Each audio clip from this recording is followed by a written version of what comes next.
எலெக்ஷனோட கருத்து கணிப்பை பற்றி நிறைய பேர் பேசிகிட்டு இருக்காங்க. எல்லாரும் ஒரு டிஃப்ரெண்ட் ஒப்பீனியன் வந்து பேசுகிறாங்க. ஆனால் அது சிம்பிளாக பார்த்தீங்கன்னா ஒரு 4 கட்சி தான் அதில் வந்து மெயினாக ரோல் வந்து ப்ளே பண்ணுது அப்படின்னு சொல்லிட்டா, ஃபஸ்ட்டு வந்து டிஎம்கே, ஏடிஎம்கே, பிஜேபி, இந்த 3 கட்சிகள். கடைசியாக வந்து நாம் தமிழர்.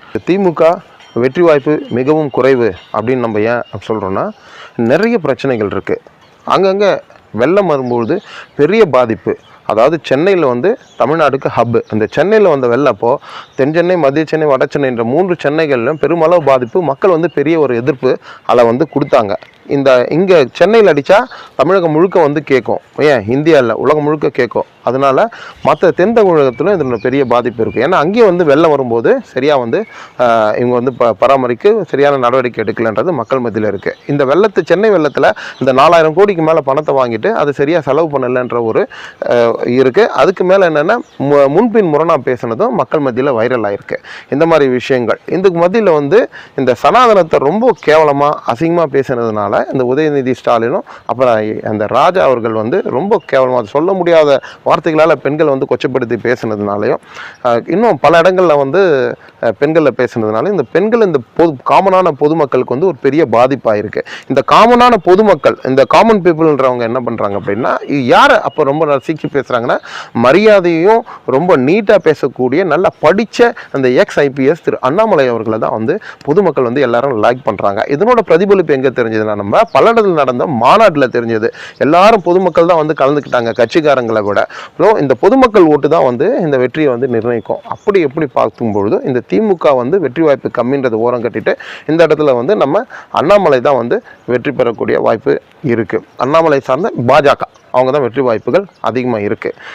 ரெண்டாவது வந்து இந்த சோஷியல் மீடியா வந்து அல்கரிதம் வந்து ஒரு ப்ளே பண்ணுது. இது வந்து இந்த கம்பெனிகள் செய்யக்கூடிய ஒரு சித்து விளையாட்டு. யார் வந்து எந்த கட்சிகளை வந்து அதிகமாக பார்க்குறாங்களோ அதுவே தான் திருப்பி அல்கரிதம் காட்டுது. இதனால் வந்து அவங்க வந்து திமுக தான் ஜெயிக்கும்னு நம்பிட்டு இருக்காங்க, அதிமுக தான் ஜெயிக்கும்னு நம்பிட்டு இருக்காங்க. இது மாதிரி ஒரு தவறுதலான ஒரு புரிதல் இருக்குது.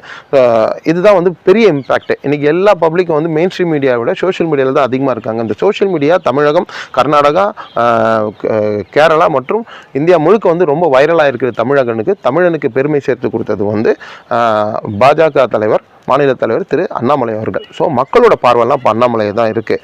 2 வருஷம் எந்த கட்சியும் தொடர்ந்து வந்து ஆட்சி பண்ணதே கிடையாது. அப்படி பார்க்கும்போது திமுகவுக்கு அந்த வாய்ப்பு இந்த தடவை கண்டிப்பாக கிடையாது.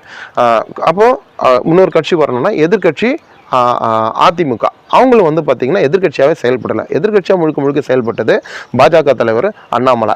இப்படி பார்க்கும் பொழுது இந்த உலகம் முழுக்க வந்து இவரோட பேச்சு பரவி இந்த ஃபெமிலியாரிட்டி யார் வந்து சரியான பிரச்சாரங்களை கொண்டு போய் சேர்க்குறாங்களோ அவங்க தான் இது வரைக்கும் தொடர்ந்து வந்து ஆட்சியில் வந்து ஜெயிச்சிருக்கிறாங்க. இதுதான் வந்து நமக்கு வரலாறு சொல்கிறது. எதிர்ப்பு அலை, சுருக்கமாக சொல்லும்போது எதிர்ப்பு அலையை வச்சு தான் மக்களுக்கு யார் ரொம்ப பிடிச்சிருக்காங்க அப்படின்ற போது அவங்கள வச்சு தான் வந்து இந்த எலெக்ஷனே வந்து தீர்மானிக்கப்படுது. இது முழுக்க காமன் பீப்புள், சாமானிய மக்களால் தீர்மானிக்கப்படுது. அப்படி நம்ம எந்த ஆஸ்பெக்டில் பார்த்தாலும் இது சாமானிய மக்களோட எண்ணங்கள் முழுக்க அண்ணாமலையோட பேச்சுலையும் மோடியோட திட்டங்கள்லையும் கான்சன்ட்ரேஷன் இருக்குது. இந்தியா மட்டும் இல்லை, உலகம் முழுக்க இருக்கக்கூடிய தமிழர்களும் இந்தியர்களும் வந்து இந்த பாஜக வெற்றி பெறதை வந்து ரொம்ப ஆர்வத்தோடு எதிர்பார்த்துட்டு இருக்காங்க. அதனால் எல்லா சைடும் பார்த்திங்கன்னா பாஜக தான் இந்த MP எலெக்ஷனில் அதிகப்படியான இடங்களை பெற்று வெற்றி பெற வாய்ப்பு இருக்குது. இந்த ஓட் பேங்க்னு ஒருத்தரை பற்றி பேசுகிறாங்க. இந்த ஓட் பேங்க் எப்படி இருக்குது அப்படின்னா, காமன் பப்ளிக்கோட எண்ணங்கள் தான் ஓட்டை வந்து பிரதிபலிக்கும். கட்சி வந்து மாற்றி ஆட்சிக்கு கொண்டாடுறது. அப்படி இன்றைக்கி பார்த்தீங்கன்னா எல்லாரும் அதிகமாக பார்க்குற வீடியோ வந்து நம்ம அண்ணாமலையோட ஸ்பீச்சு. தமிழ்நாடு மட்டும் இல்லை, கேரளா, கர்நாடகா, அது மாதிரி வந்து இந்தியா முழுக்க வந்து அண்ணாமலை ஸ்பீச்சில் வந்து ரொம்ப வைரல் ஆகுது. ரொம்ப பர்ஃபெக்டாக இருக்கிறது அப்படின்றத ஜனங்க நல்லா உணர்றாங்க. ஸோ அதனால இவர் தான் வந்து இன்றைக்கி வந்து ஃபெமிலியர் ஃபேஸ்.